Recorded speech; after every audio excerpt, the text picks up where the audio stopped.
So these homes on Bay Street range from, let's leave that, to mid to late 18, or early 1800s all the way through the late 1800s. This one, for instance, was built in 1835, and it was actually built over on St. Helena Island. And the Frick brothers, their parents had died from malaria, and they wanted to move to Beaufort. And so they decided to cut the house in half, move half of it over on a barge half of the time. They put it on that lot, and apparently the rumor is that they hated each other so much that when they rebuilt the house, they put a wall in between it, had separate doors on the front of it. The house over to the left is Guy Dorner Smith. Was built in 1835. Back in the day, the government taxed everything. It was a sign of wealth. If you had a fancy front door, a double staircase, the more elaborate your front entrance was, the more that was taxed. Well, Smith wasn't going to pay taxes on everything. He put that up to appease his wife. His wife wanted it. She didn't care what taxes were or whatever. She wanted her place to come in the front yard and up fancy steps. So as he was building the house, he built that's nothing but moldy. There's nothing but a wall behind it. And she was mad as a hornet when she saw it. She went to open the house up, and she didn't even get a Bay Street address. The entrance was on the side, which was not taxed. So she got a Wellington Street address. You see a 4-book at the houses. I'll go Bay Street, Wellington Street. This house is another one. The entrance is on the side, although there is a front door, but no front steps. And their coach was installed, I think, 1902. It's over 100 years old, but it's iron leach. And apparently that's a very high-quality product. The big brown house was the Italian Inn. It's built entirely of tabby, that material that I showed you. When the settlers came over, they found that the Indians had rings, they called them shell rings, of oyster shells, 10 to 12 feet tall. And they would, that's where they would put their tents and also serve as fortress. That's the Comfort House. It's currently that inn, a bed and breakfast. And I believe they'll be reopening soon. They just did an extensive renovation.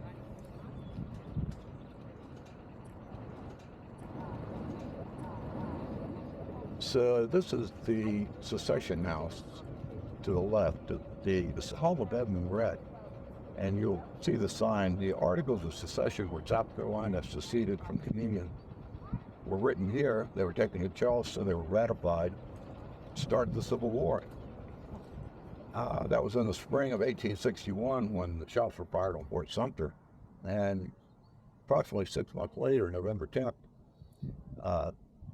1861, the Union Army, Federal Army, came with over 100 ships, 30,000 men, overwhelmed the forts that were guarding Beaufort, anchored out for the night, and the people in Beaufort knew that that overwhelming army would be here the next day, no defense. Everyone left in the middle of the night, with the exception of 2 people, a freak and a drunk, they said. So when the Union Army occupied it, Rufus Saxon chose that as his headquarters. And down in the basement was the paymaster quarters. And the walls were made of soft plaster, and the soldiers would write their names and their state on the wall, and they never erased them. They're still there, plastered over. So they have copies of this at the museum where people can check out and see if their great-great-great-grandfather was stationed here during the war. So this is a condos. They just finished them. They haven't even done the landscape in the back yet. It took them about 10 years to get approval, and they had to make it resemble the Anchorage Inn. The Anchorage Inn is the building to our left. That was the home of William Elliott. He was the mayor of Beaufort during the Civil War. Like 9 out of 10 settlers, he lost his property at the end because he couldn't pay the taxes. So that's your, again, typical Beaufort architecture. It was it's just a brick beneath that plaster. And this was built in 1770. And And Admiral Beardsley purchased it at a tax sale, and he turned it into an inn, and then he opened up a little gambling hall downstairs in the basement. He called it the Rebo Social Club, and the owners that have it now have kind of went with that deal. But they had the left bills, I mean, everything you could probably. And his wife, who was Quaker, frowned upon the whole thing. She hated that place.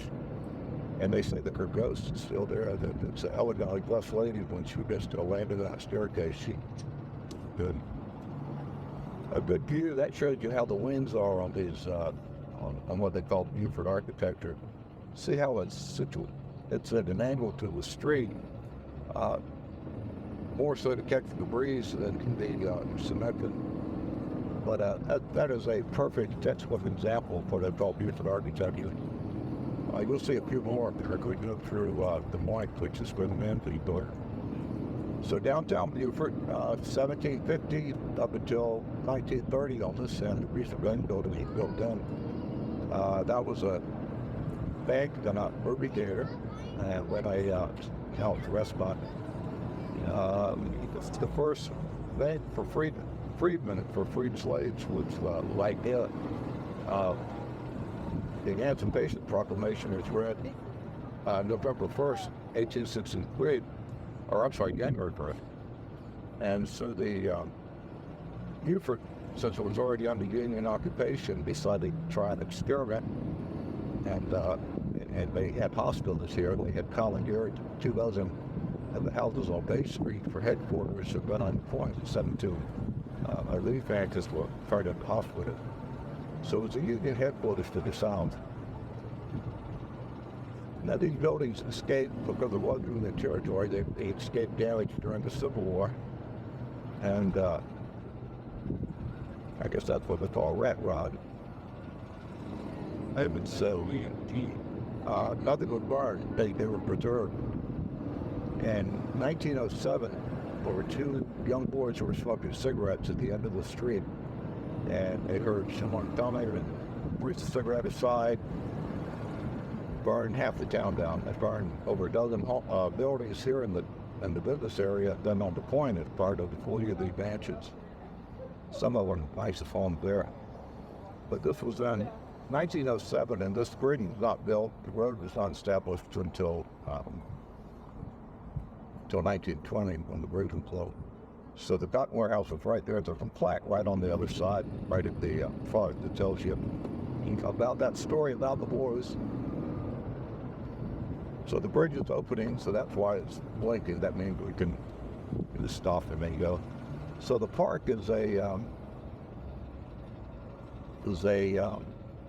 Stephen Elliott, who was the Confederate general. The park's named after. The cannons were actually a gift from George Washington to the militia after the Revolutionary War. They were at the old arsenal, which was going by.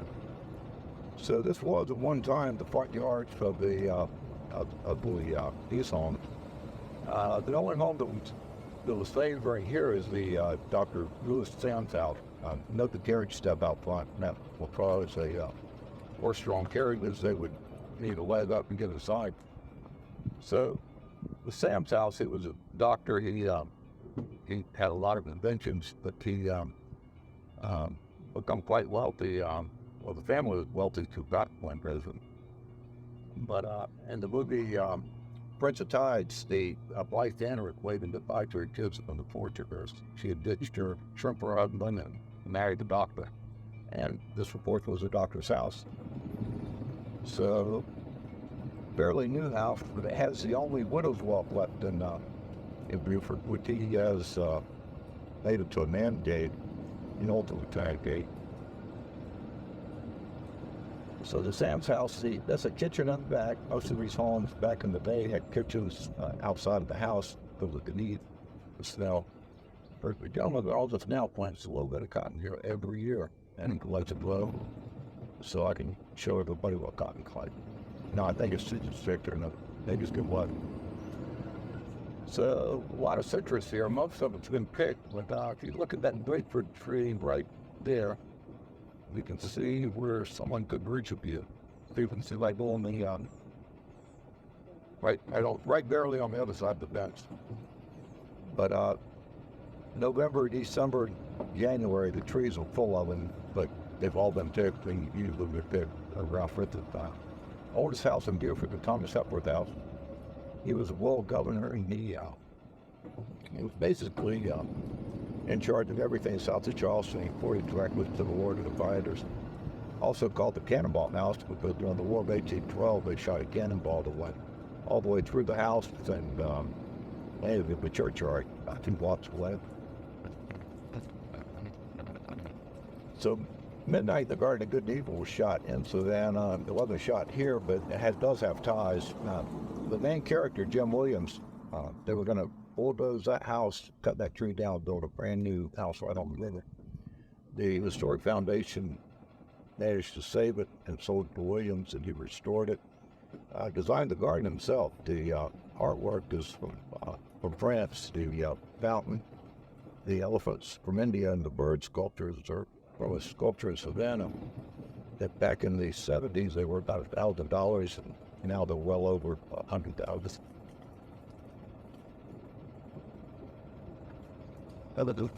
Originally, this was the Dr. George Sawney house, and he lost it at the end of the war. It was a bed and breakfast, and then over the years it went into a pretty sad shape. Williams did an amazing job. He also restored 2 others. If you saw Midnight, you'll recognize the bird girl. It was on the cover of the book. It was a grave ornament at Bonaventure, and a guy from Tampa actually stilled the original bird girl from the cemetery and had it in his yard. He puts it in his guardian yard. He's bragging about it. Someone took a picture, told him who he was, where the address was, and the cemetery is owned by the city of Savannah, as is the Telfair is doing, all part of the government. So they wrote him a letter from Telfair Station area and said, "Sir, we understand you're in possession of the bird girl who stole the property, and please return it." No questions asked. No response. Sent another letter a few weeks later and said, "Sir, we know you stole the bird girl. If you don't return it, we're going to put a curse on it." It was on the steps of the museum about 2 weeks later, sitting there when they came in Monday. This is the castle. This is beautiful. Let's see. Ben Affleck, Sandra Bullock, Forces of Nature. At the very end scene, the wedding scene and the hurricane is in front of the house. If anyone, has anyone seen that movie, Forces of Nature? Ben Affleck was marrying a Southern girl. He was a writer in New York, and he had 2 days to get to Savannah, South Savannah, but he was here for the wedding. That's the girl's ancestral home, so there's a lot of interior scenes. Because it has a series of mishaps. The plane sucks in some birds and crashes. He gets on a wayward train, and they have to end up on a junky old car. But he eventually makes it about an hour later. The back of this, Dr. Joseph Johnson built this house. It was one of the last houses, if you know, the kitchen back in the back, the little brick kitchen. During the Civil War, the house was a hospital. The kitchen actually served as a morgue. 17 of these on Falstaff. But this is a good view of it here. This, if anyone wants to take a picture of it, that is a castle-like view. Can everyone see that? You do know the chimneys. The house is actually brick, and it's plastered over. It has 7 chimneys that feed 14 fireplaces. It has 74 windows, which is amazing, and it has its own resident ghost. His name, and I urge you guys to look this up. Just Google Beaufort Castle Ghost. Tell you about Guerrero. He's a little 2-foot-tall French dwarf jester, complete with the bells on the cap and the pointy-toed shoes and everything. So the ghost was with the French when they came down. He apparently they hung him up in the tree as a prank, and either couldn't bind him or whatever, not by the neck, but just hung him on and left him suspended. He was starved to death, and he haunted the marsh until they built the castle 200 years later. Then he moved into the basement. So Lily Danner, who was Dr. Johnson's granddaughter, used to have tea parties with him, and she's the one that told the story of how he came into being. The hundreds and hundreds of people have seen him, and the people who were on the house actually opened it up during Halloween for the kids to kind of just roam through it, looking for the ghost, and then they kick them out and have a real Halloween party. So Angel Oak, this was also a hospital. In the Great Hurricane, yeah, they're kind of rare where they go back into the ground like that. But we have 3 of them in a row here. So, in the Fortunes of Nature, the very last scene of the movie, Sandra Bullock and her kid were up in the crook of that tree. She also rented the house during the movie, and McNulty rented it directly once it died. Here's another Angel Oak. So during the Great Hurricane, this is the pretty much the apex where the 2 sounds meet, and with wind driven from the east, 150 miles an hour, the one was 18 foot here. They said the piano in that house was bumping up against the ceiling because it was so high. Well, I don't know whether that, it lines up perfect with the front step. And there's another one right here in this house. And there's another one down the road. But 3 in a row is pretty rare. This is a national landmark. This is Marshlands. It was during the Civil War, the Union headquarters, they brought in the dead and wounded, and the wounded would go to whatever hospital, the dead would go to the National Cemetery. This is, I'm going to break away from that for a second, but I'll go back to it. This is Rhett Clowley. It was James Rhett come back after the Civil War in the 1880s with a pocket full of money with the war ran out, but he ran out of money about halfway through it. Could only build half the house. This is from the 1930s. It's almost 100 years old. What they call Bohemian architecture with the great welcoming arm staircase. Back in the day, the British tradition is that if a single man saw a single woman's ankle, then he had to marry her. So that way, different men, women could jump for time. Cool find. And these people seem like they have fun. They're from New England. I think they're in the lobster industry because the car has a tag that says lobster. So this is Edwin Means' house. Now, Charleston had an earthquake, the largest earthquake ever on the East Coast in 1886. 7.4 on the Richter scale. That's never been another one like it yet. But shook Charleston really bad, and we caught quite a bit. See the earthquake waters, and you'll see several houses that have all, particularly amazing. But if you know, no front door on this either. No front steps, no front door, taxes. Carriage step again, no to or light, but interest on the side because of taxes. They tax crazy things like closets, everything. Just something added on to your bill with your property tax. Here's another Angel Oak. This was Robert Glaum, played Santini. Cole Meacham was based on Pat Conroy's dad. And the son had just been the very first time basketball game. They had a family argument. He went out on a bender, and he passed out under that tree in the middle of the night and never made it home. So in the movie, the home was title home, which is the house on the very end. We can't go to the end of the street. If it's a dead end, you can't go down at the city. But I'll try to go slow.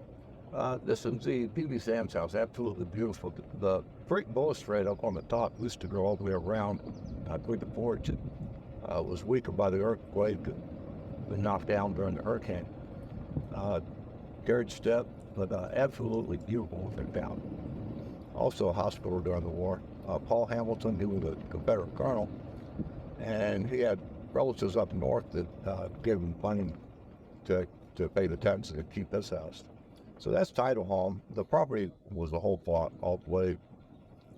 It was a big chill house. It was also the Santini house. If you'll note the earthquake damage and the bars and everything, this one was shaken pretty well. That's where the original house ended. Absolutely beautiful. I love the balustrade, which are still intact. So Edgar Fripp built the house in 1720 or 1820, and he was an old man at the end of the war. And he fled to Charleston and couldn't afford to pay the taxes, and he was at the sale. He watched as a Frenchman bought the house for around $900, and the Frenchman paid the auctioneer, got the paperwork, went up to Mr. Fripp, handed him the house back, kissed him on both cheeks, and the next day he sold to France. Didn't even know Fripp. Fripp didn't even know him. So he found out the guy's name a couple of years later. I think we're all knew this whole block burned to the ground during the 1907 fire.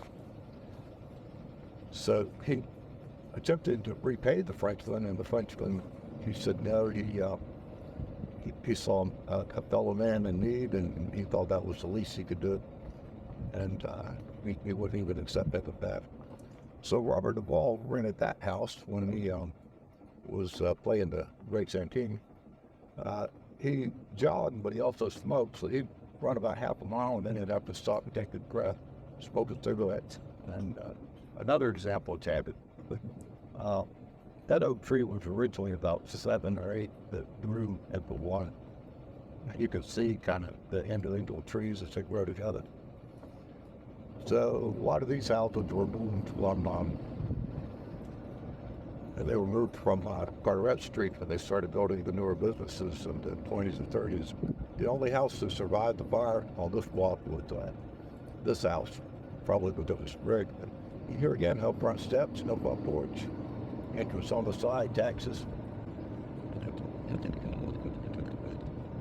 Cape Cod comes to Beaufort. Said that little cottage was built right in the 1940s. So this house was moved here also. It wasn't too bad back then. You could cut whatever you wanted. Not a lot of power lines to deal with. But the brick is from the 1850s. Well, that's a house. Not even close. So I was telling you about Tabby. Well, it's not strong. It's about half the strength of modern concrete. But what it lacks is strength to make up for in thickness. And can you see those runs over there to the right of the brick house? That house was the largest house on the point, about 12,000 square feet. Started here at the steps to nowhere, and went kind of an L shape all the way back there. It was 3 stories tall. Tabby foundation with a wooden house. It burned during the Great Fire, and they kept the steps because her dad used to sit out there for quite a few years after the fire and just have cocktails every afternoon after work. And now it's kind of a Halloween. The Gargoyle, he's been there for 10 years. So I'm sure he's bolted down or glued down. And the witches from last year, though. This was a renovated house. It was moved here, renovated. Better Homes and Gardens gave it a win of sweepstakes. And that part of the reason for fancy is it looks good. Magazine picture it before they gave it away. The winner sold it immediately, and the people had it ever since. This was in the 1990s. Pat Conroy lived there, paid about $100 a month, and he was a school teacher. He graduated from Beaufort High, went to the Citadel, could have been a lieutenant in the service, when his dad thought he was kind of cool. But he became a school teacher because Vietnam was going on. He and his dad had a bad relationship, but that was in his late 30s because of that. Blythe Danner stayed there during the Great Santini. Gwyneth Paltrow was 9 or 10, and they said she walked the neighborhood, barefoot, pigtail, tan, just walked the neighborhood, grabbing, fishing, everything that a 9-year-old girl could do. These are Sears Craftsman homes, purchased out of a catalog and then put together. Now, back in the 1930s, when they were bought, you have to remember that they had hand saws to cut all the wood. And so these were pre-cut, and you simply had to put it together. And as long as you didn't make a mistake somewhere, it was pretty easy. You didn't have to saw anything. Everything but the foundation came where the children was painted on.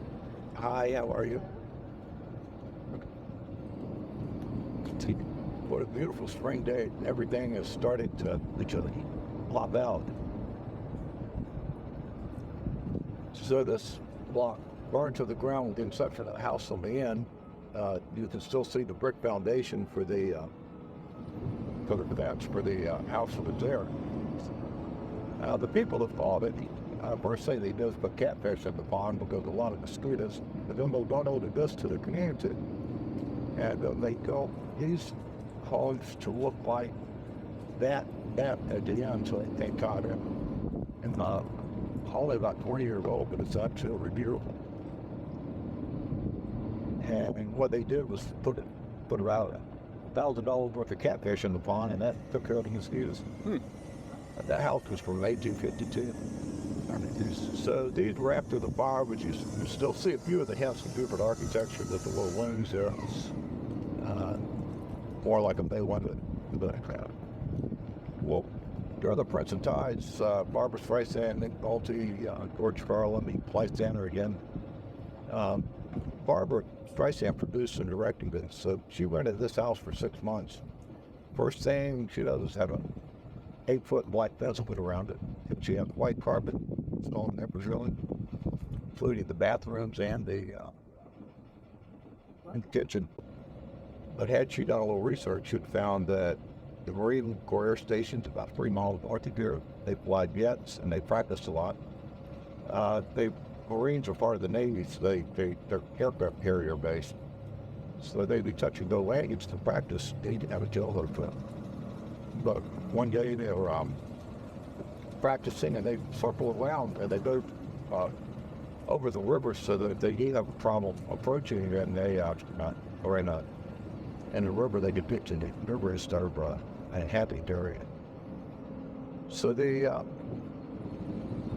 one morning they're practicing fairly early, I guess, and Barbara can't sleep. She calls the commandant, says, "Sir, oh, this is where the cannonball landed from the cannonball house." So that was also a hospital there at 17 of these, hospital in one to water. And so she says, "Sir, Barbara Streisand here shooting a movie in town.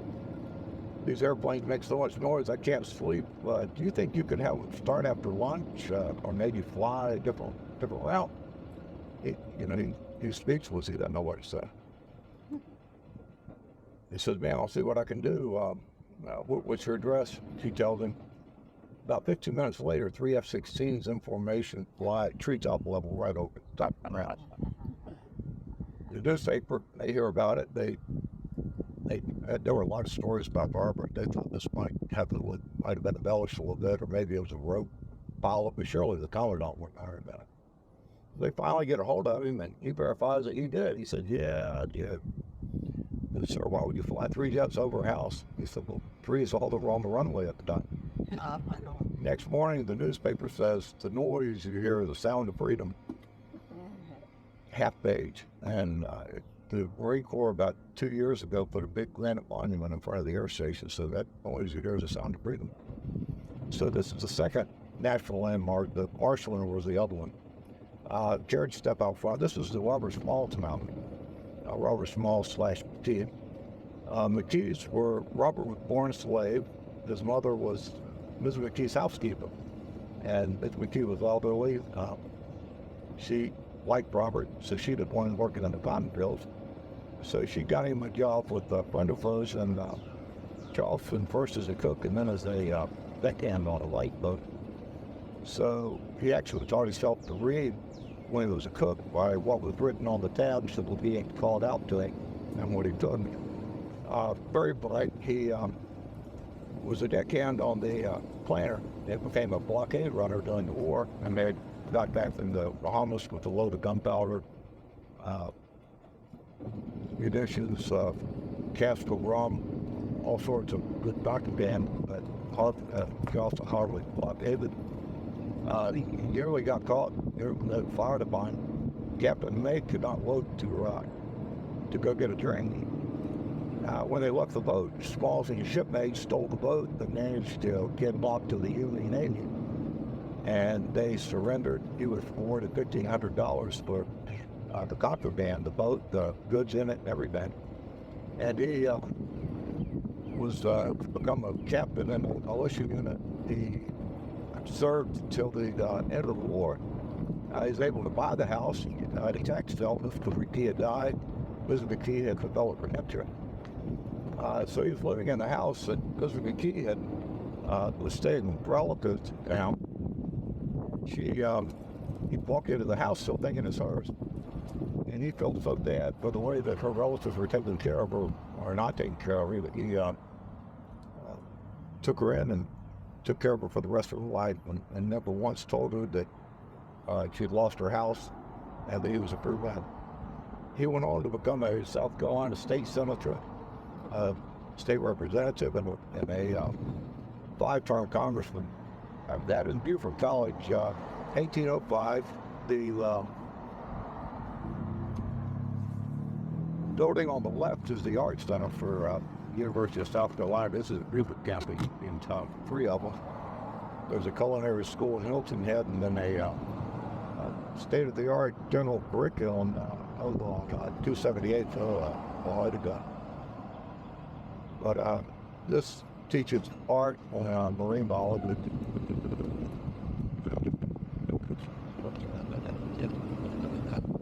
During the movie Forrest Gump, quite a bit of Forrest Gump has gotten your movie, but the building was the Forrest Gump Medical Center at Meridian, Mississippi.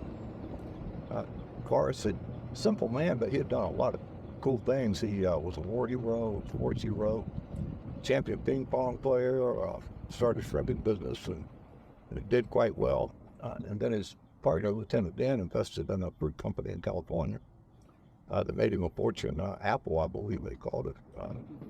So he was able to afford to do stuff like that. Donate the hospital. He was able to buy a brand new snapper lawnmower every year for his job at the ball field. And that ball field's here too. That's a rec league ball field. That house was also made of tabby. They're doing renovation on the outside. Elizabeth Barnwell, her father was very wealthy. He built that house for her. She was educated in Europe and was a school teacher. She, if she had gotten married, she would have had to quit her job as a school teacher so she could have her dad. And with the exception of the Civil War, she lived in the house until 1888 when we died. During the Civil War, the house is a hospital, and apparently they've had amputation here, and it's very haunted. It's people are not. They've already sold it. Say it's creepy. Yeah, they're doing the stucco. What they do is they do the tabby. They smooth it off. They put stucco on it, and then they score it to make it look like quarried block. But that house is magnificent inside. It was a bed and breakfast during the 80s, and they literally had to get people to sign a waiver saying that if they felt bad by, if you check the room out and get the money down, if they unpack, that was it. That would be fun. And people complain some sprays, saying something. Cold fingers, the standard cold breeze thing, but you really slam the trouble. I just want to pull it off. So the Fort Rollins Carolina was started shortly after the emancipation proclamation was quick missionaries to Philadelphia and came down and built 40 schools to teach the newly freed black Tennessee. All right, so to sit down with the white and white and close them below it. So this schoolhouse so long at the old schoolhouse in Ohio. One of those 40 is the only one left, and it's a private residence, and they are trying to. The National Park Service has same people with Yellowstone, Yosemite. It started a national park there 2 years ago. It's based on the reconstruction, and it's called Reconstruction Area National Park. And there's a lot of sites, like a lot of this long house that we just were at, and was as an example of it. The government just bought that house, the 2.7 headed, and it's like an idea of historic monthly, but about that camp off, by the way. It's the only one of those that's left that I know of. It's got a little old. Over 300 of those were built on board a house that Billy freed slaves. A lot of them had lived on plantations. They had no home. So shotgun house, shoot quick, easy to build. 3 or 4 rooms on one side, a hallway on the other. They got the name from, you could open the front and the back door and shoot a shotgun to it. That's how it got the name. There are very few of them left. This area here has values have doubled in price. Years ago, they were almost giveaway, and now they start at $100,000 and go up. So the National Cemetery was established 1873 or 1863 during the war to bury Union soldiers from battles that died in the hospital. 9,000 Union soldiers, no Confederates, were buried here until 1875, 15 years after the war. So out of those 9,000 Union soldiers, half of them, they did not know who they were at home. The other half, they did know the name, and a lot of times the state they're from. In the Navy, they didn't know the state quite yet. Usually land up for state militias, and so they were able to distinguish that, but not so much of an intellect. No dog tags, no permanent ID. And so altogether, there are 38,000 veterans buried here. Every war from the Civil War on. It's the only national cemetery to be shaped in the shape of a wagon wheel. It's actually laid out like half a wagon wheel. When you go through the entrance, that would be the hub of the wheel, and then the roads would be the spokes. But absolutely beautiful. We're going to breeze through it real quick, but if you go down where the Pat Conroy Center is, that's Bladen Street. This is where we are now. And it'll take you right to the front entrance. And you can drive through. If you do want to get out and walk around, that's fine too. But just be sure you don't park on the grass, park on the end of the road. Most days, I'm not sure if they do on Saturday, they have someone that mans the administration building. Anyway, this is the hub of the wagon wheel, and the graves are very distinct in the fact that the Civil War has no dates on them whatsoever. No date, no rank, no battle they fought in.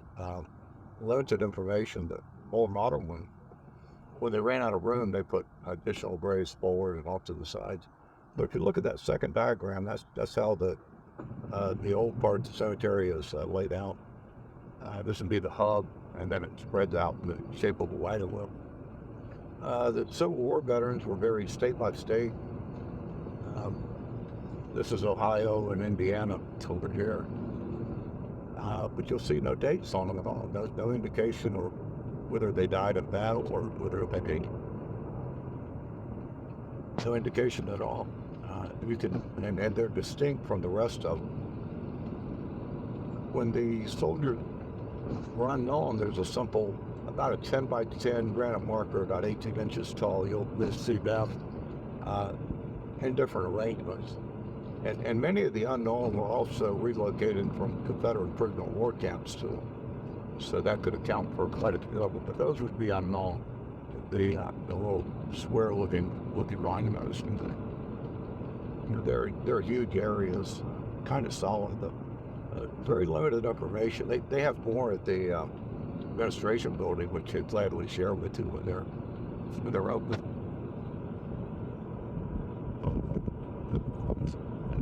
Beautiful trees here. This was a plantation that owed back taxes, and it was condemned and made into the cemetery. This is the only Confederates buried here, and they died well after the war. But notice the point on them, distinctly different from any of the other. These are all unknown.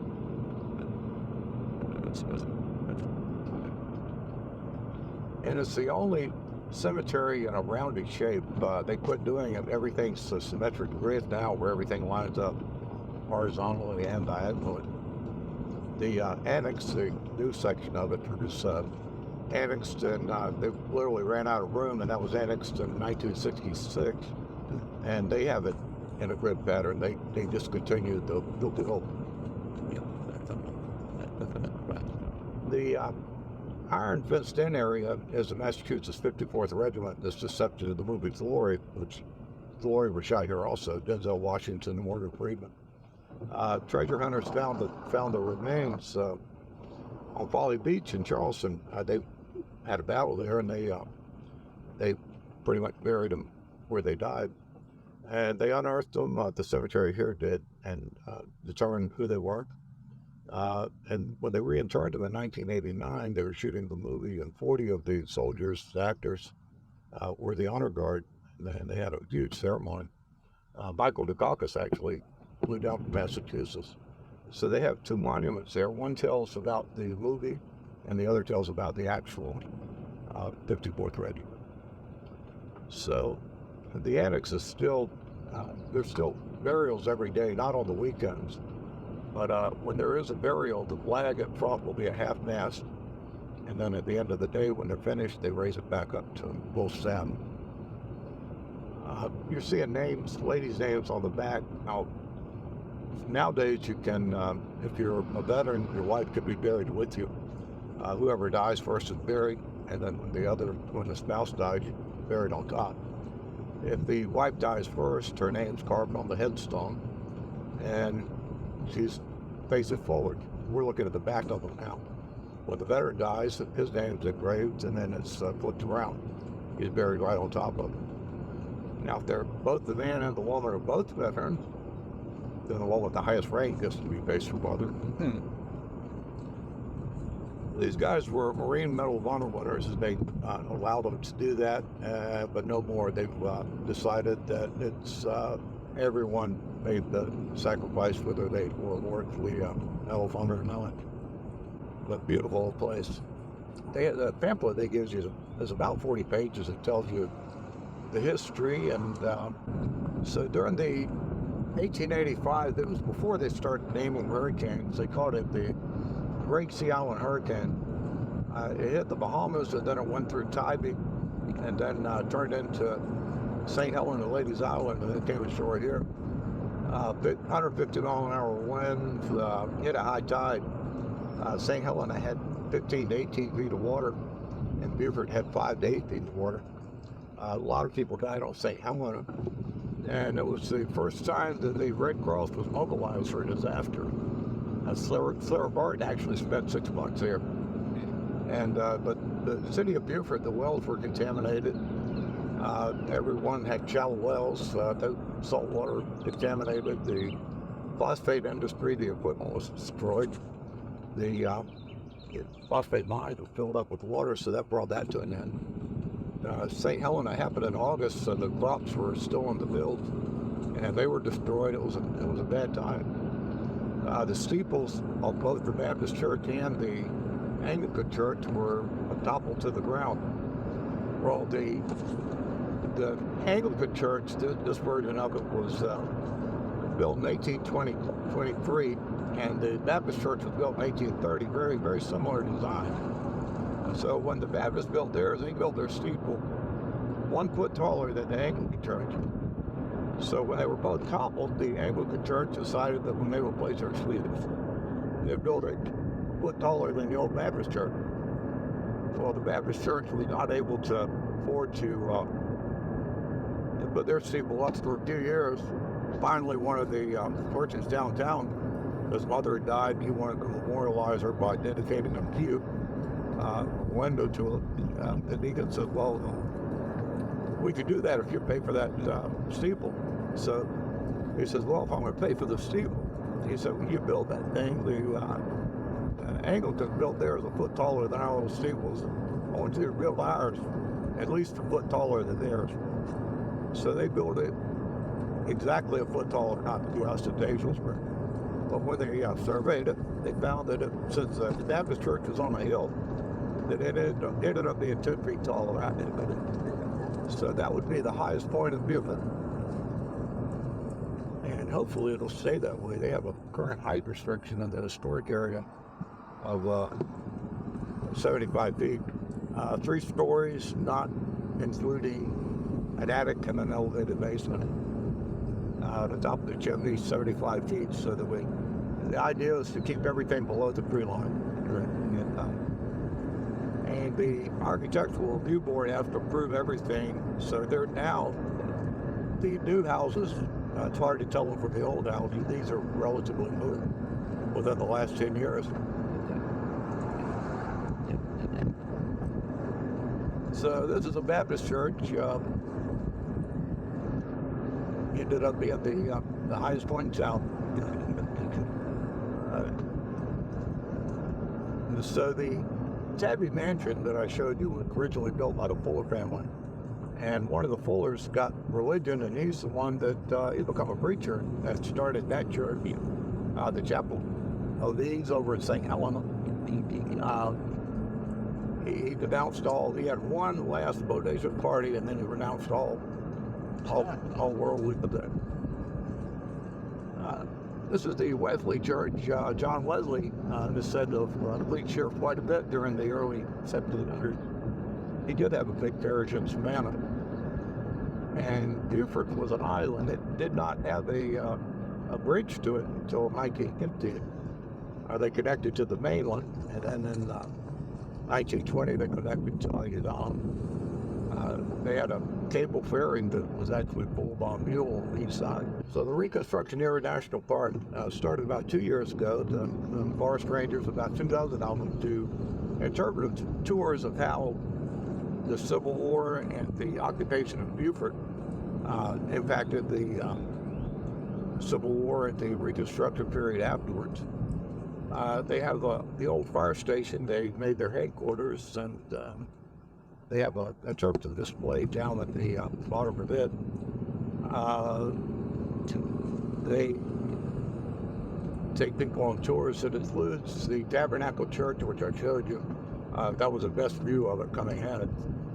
But that was Robert Small's church, and he was a deacon. And he lived to 1915. He did some great things. He was a 5-term United States congressman, state representative, state senator, collector of taxes. The arsenal was where the militia was back in the late 1700s, and started in 1795. Took about 5 years to complete. Built a tabby brick, everything. That's the Lander station there. Downstairs is tells you what they do and the properties they're hoping to acquire. So they start out here, they give a little display and go all the way down to the secession house. Sometimes they go to the point and take people past the Robert Small's house, bars where it's all around. One of the other community heroes was the Venus Spy by Harriet Tubman.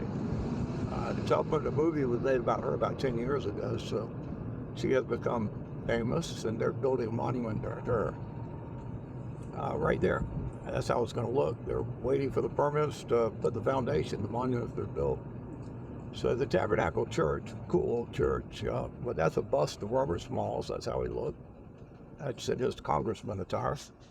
He's actually buried there with both of his wives and his kids. One side tells you about Smalls, the other side the Tabernacle Church. And if you look closely, only 3 parking spaces in Beaufort. They took the meters down. So the stained glass, their family went to Africa and around 1920 and collected glass from every country they visited. Came back and had those windows made. All 6 of them in the front are from glass that they had gathered in Africa called that. So we're kind of back at the beginning. What a beautiful day. And you guys lucked out. So downtown, the house downtown, the only one that's left is the Mark Berthier house, and it's a museum. It's a donation. If the church is open, I'd recommend it. The Convoy Literary Center is open. That's pretty cool too. And if you're a military fan, the Paris Island Museum over on the base has a great museum. And the first 2 settlements here, the French and the later Scottish, right before twin. Go ahead. They, the French was called Charles Fort, and the Scottish settlement, they thought it was downtown, but they found that it was built on the remains of the French fort, and they called that Stuart Town. But it touches on that. The rest are pretty much military stuff. Good places to eat. Plums is good for a quick bite. Luther's has great hamburgers. Q's has good barbecue. And then down with Carter has Freedom Rins and Breakwater, quite good.